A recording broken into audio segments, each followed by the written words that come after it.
Voice, आज की आवाज। महज 72 घंटों के भीतर ही हथियार के दम पर चेन लूट की वारदात को अंजाम देने वाले 3 बदमाशों को पुलिस के साझा प्रयासों की बदौलत गिरफ्तार कर लिया गया है। इस पूरे मामले से जुड़ी एक घटना से फरियादी रिटायर्ड जज की पत्नी भी थी, जो द्वारकापुरी थाना क्षेत्र में स्थित अपने निवास से गुरुवार को अन्नपूर्णा रोड क्षेत्र के चाणक्यपुरी रोड से गुजर रही थी। इसी दौरान बदमाशों ने उनके गले से चेन झपटी थी। इसके बाद शिकायत द्वारकापुरी थाने पर की गई थी। शनिवार को इंदौर की भंवरकुआ पुलिस ने पालदा क्षेत्र से वाहन पेट्रोलिंग के दौरान एक बाइक पर सवार 3 बदमाशों को संदिग्ध हालत में घूमते पाया। पुलिस के द्वारा पीछा करने पर बदमाश भागने की कोशिश करने लगे, लेकिन सीएसपी और टीआई स्तर के अधिकारियों ने उन्हें गिरफ्त में ले लिया। पुलिस ने जब थाने लाकर उनसे पूछताछ की तो कई चौंकाने वाले खुलासे हुए। पुलिस ने बदमाश के पास से 2 चैन बरामद की, उनके पास रखी पिस्टल और चाकू भी जब्त किए।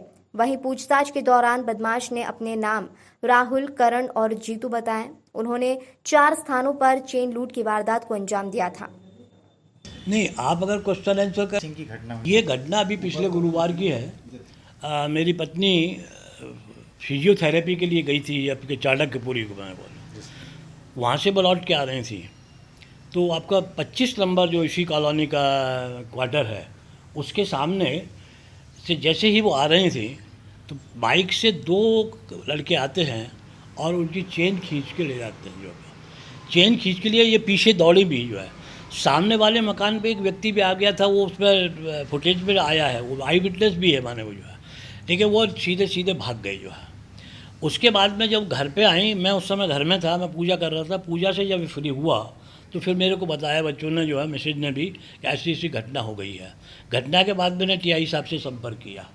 टीआई साहब ने अच्छा रिस्पांस दिया और उसके बाद में उन्होंने जो है तुरंत कार्य बने, यहाँ पर बने, वो आए। मैं मंदिर गया हुआ था, टीआई साहब तब तक यहाँ आ चुके थे और उसके बारे में सारी की सारी बातचीत उनको टीआई साहब को बताई। आसपास के जितने भी उनके फुटेज वगैरह भी लिए गए और वो लिए गए। घटना होने के बाद में उन लोगों को थोड़ा सा जो फिजिक था, उस फिजिक के आधार पर मैंने ब्रीफ किया था कि ऐसे ऐसे उसके फिजिक के थे, और वो फिजिक से वहाँ पर ट्रेस हुए माने जो। और वो ट्रेस होने के बाद में जब एफआईआर की लिखाई गई, एफआईआर के बाद में माने सबसे बड़ी खुशी की बात मुझे जो है वो ये है कि पुलिस ने इतना प्रॉम्प्ट वर्क किया है माने इस मामले में।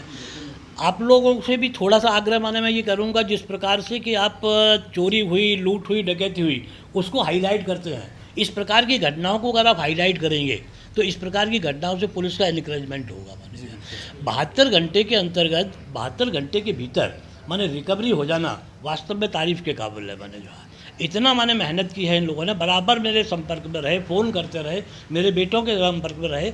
मेरे दोनों बेटों ने माने इनको वो किया, कॉपरेट किया जिस हिसाब से कर सकते थे। और जब रिकवरी हो गई तो रिकवरी के बाद में स्वयं टीआई साहब यहाँ आए मेरे पास में और उन्होंने मेरे को मैसेज दिया कि बोल साहब यहाँ, मैं ऊपर सोने चला गया था, यहाँ बच्चे बहू वगैरह थे नीचे, तो मैसेज आया कि साहब ये रिकवरी हो गई है और माने मिल गया है। तो मैंने ये सबसे बड़ी अच्छा। अब ऐसी इससे में क्या होता है कि आप इस चीज़ को अगर हाईलाइट करते हैं तो इन लोगों का एनकरेजमेंट होगा।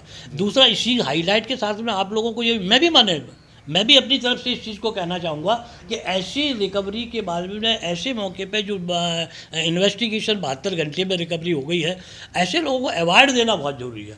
अवार्ड देंगे तो उनका और एनकरेजमेंट होगा अवार्ड से। और वरना क्या होता है कि चोरी की घटना तो हो गई, हाईलाइट भी हो गई, पुलिस की छवि भी खराब हो गई, लेकिन रिकवरी का पता भी नहीं है, तो डेफिनेटली उनको डिमोरलाइज होते हैं वो। और डिमोरल और अवार्ड अगर मिलेगा तो और ज़्यादा माने उनका मॉरल बढ़ेगा और ये उस अवार्ड के क्रेज में और ज़्यादा एफिशिएंटली काम करने की कोशिश। बहुत अहम योगदान है। सीसीटीवी फुटेज के लिए भी मैं जनता से एक अपील करना चाहूँगा कि अपनी हैसियत के अनुसार अगर कोई बड़ा कैमरा नहीं लगा पा रहे हैं तो कम से कम 2 कैमरे अपने घर के सामने ऐसे इस एंगल से लगा दें कि कोई वाहन जा रहा है तो उसके फ्रंट का, और जब वो गुजरता है तो उसके पीछे का हिस्सा, दोनों हिस्सा कवर हो सकता है उसमें हमें नंबर प्लेट पढ़ने से कुछ लीड मिले, अपराधियों को तक पहुंचने में हमें उसकी मदद मिले। तो सीसीटीवी कैमरा का बहुत महत्वपूर्ण रोल है। सीसीटीवी कैमरा हर व्यक्ति को अपने घर पे लगाने चाहिए, अपने प्रतिष्ठान पे लगाने चाहिए।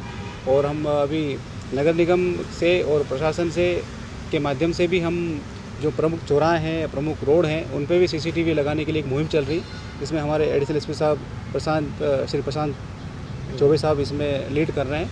और उसमें बहुत जल्दी आपको शहर के प्रमुख चौराहे पर सीसीटीवी कैमरे मिलेंगे।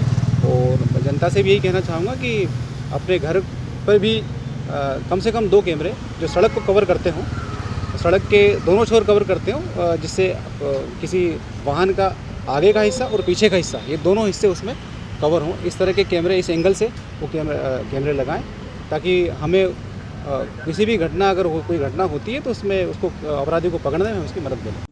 रिटायर्ड जज लक्ष्मीकांत भार्गव ने पुलिस द्वारा निभाई गई ड्यूटी पर खुशी जताते हुए कहा कि पुलिस का मनोबल बढ़ाने के लिए उन्हें पुरस्कृत करना चाहिए और जिस तरह से पुलिस ने उनके केस में कार्रवाई की है वह तारीफ के लायक है।